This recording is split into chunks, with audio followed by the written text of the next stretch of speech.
नमस्ते भैया बहनों।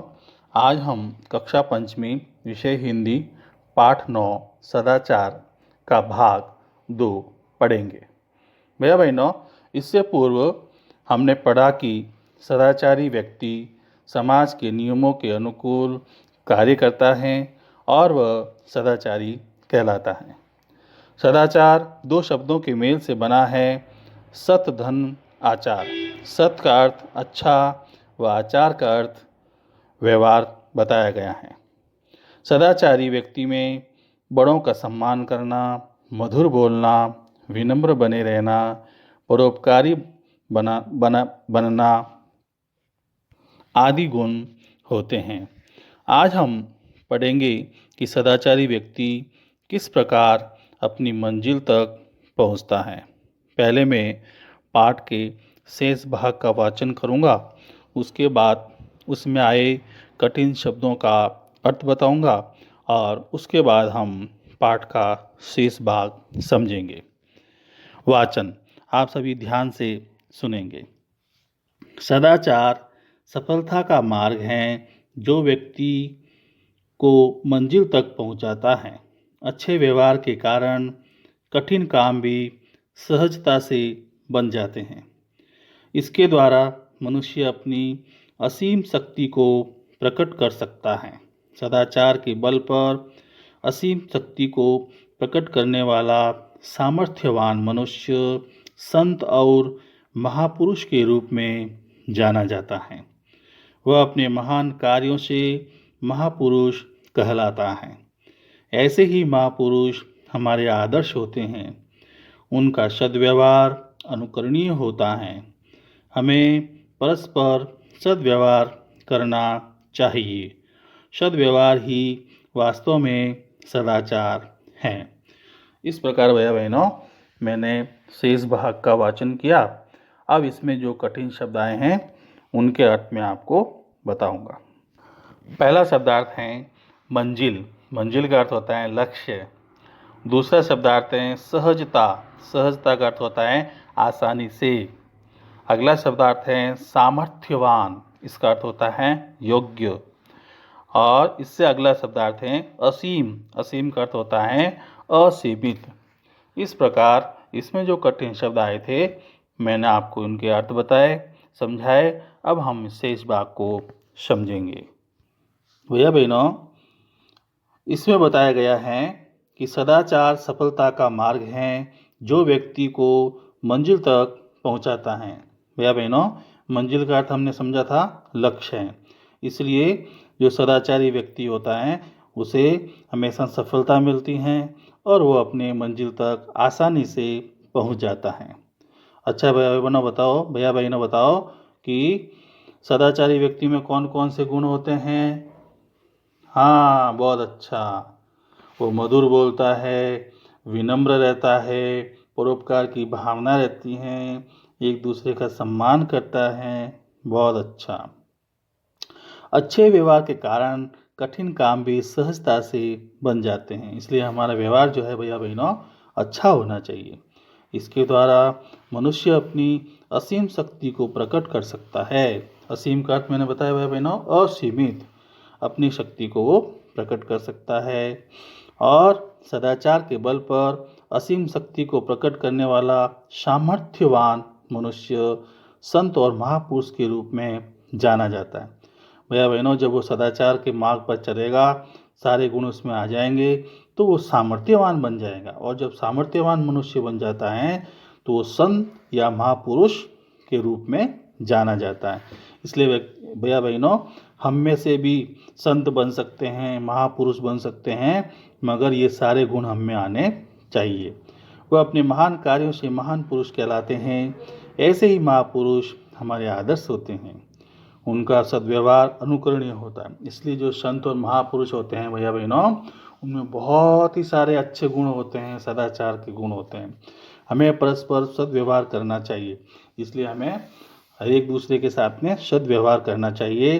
सद्व्यवहार ही वास्तव में सदाचार कहलाता है। इस प्रकार भैया बहनों, हमारा ये पाठ पूरा हुआ। अब हम पाठ के पीछे जो प्रश्न आए हैं उनके उत्तर जानेंगे और समझेंगे। पहला प्रश्न है, सदाचार किसे कहते हैं? इसका उत्तर होगा भाई बहनों, समाज के नियमों के अनुकूल किए गए कार्य को सदाचार कहते हैं। प्रश्न क्रमांक 2, विपत्ति में क्या करना चाहिए? इसका उत्तर होगा भैया बहनों, विपत्ति में विचलित नहीं होना चाहिए। प्रश्न क्रमांक 3, सद्गुण से क्या तात्पर्य है? इसका उत्तर होगा भैया बहनों, व्यवहार में अच्छे गुणों का होना सद्गुण का तात्पर्य है। अगला प्रश्न है रिक्त स्थान का। रिक्त स्थानों की पूर्ति करें। प्रश्न अ, मनुष्य एक सामाजिक प्राणी है। इसमें सामाजिक प्राणी भैया बहनों आपको भरना है। समाज में रहकर वह कई तरह के कार्य करता है।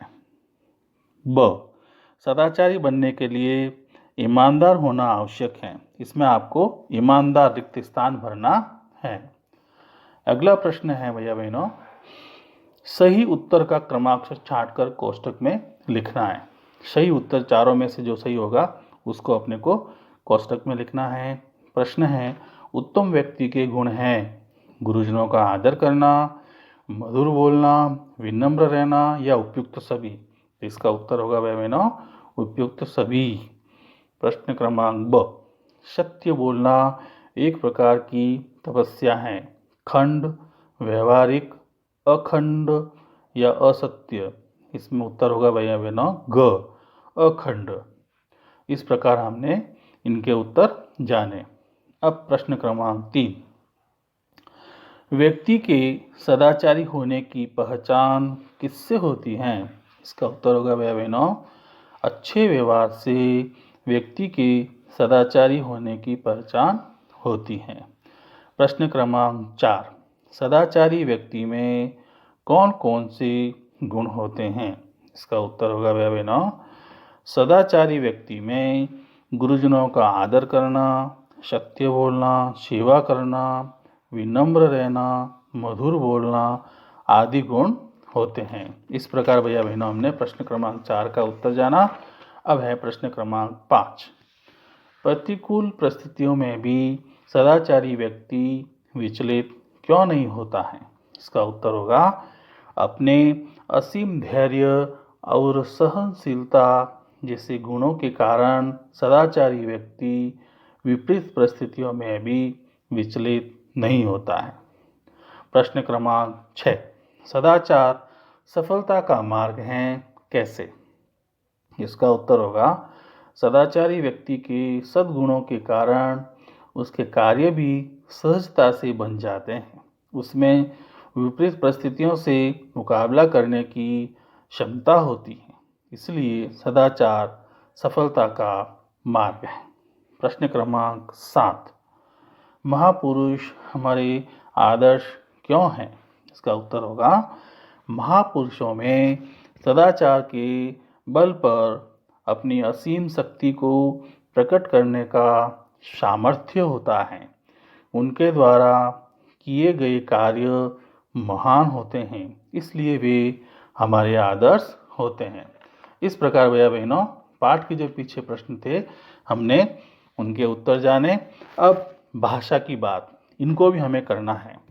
देखिए भैया बहनों, पहला प्रश्न है, शब्दों को जोड़कर नए शब्द बनाइए। जैसे देखिए अनुशासन, तो अनुधन शासन, तो इन दोनों शब्दों को जोड़ेंगे तो क्या बन जाएगा? अनुशासन। अनुधन प्रेरणा, इसका होगा अनुप्रेरणा। अनुधन रूप, इसका शब्द बनेगा अनुरूप। बेप धन ईमान, इसका शब्द बनेगा बेईमान। पर धन उपकार, इसका बनेगा परोपकार। इस प्रकार भैया बहनों हमने शब्दों को जोड़ करके नए शब्द बनाए। प्रश्न क्रमांक 2, विपरीत अर्थ वाले शब्द लिखें। देखिए भैया बहनों, विपरीत का अर्थ होता है विलोम शब्द। इनका हमने को विलोम शब्द बताना है। सदाचार, सदाचार का होता है विलोम शब्द दुराचार। ईमानदार, ईमानदार का विलोम क्या होगा? बेईमान। सम्मान, सम्मान का विलोम क्या होगा? अपमान।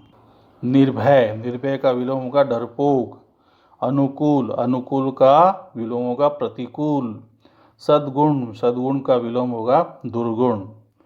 अब देखिए भैया बहनों, एक प्रश्न और भी है, लिखा हुआ है ये भी करें, इसलिए हमको ये भी प्रश्न करना चाहिए। प्रश्न क्रमांक 1, सदाचार के महत्व पर 5 वाक्य लिखो। देखिए भैया बहनों, 5 वाक्य अपने को लिखने हैं। पहला वाक्य, समाज के नियमों के अनुरूप किया गया काम सदाचार कहलाता है। दूसरा, सदाचार जीवन में सफलता का मार्ग है। तीसरा, सदाचारी व्यक्ति विपत्ति में घबराता नहीं है। चौथा, सदाचार से व्यक्ति अपनी मंजिल तक पहुंच जाता है। पांचवा, सदाचार से व्यक्ति परोपकार की भावना सीखता है। इस प्रकार हमने सभी प्रश्नों के उत्तर जाने। धन्यवाद।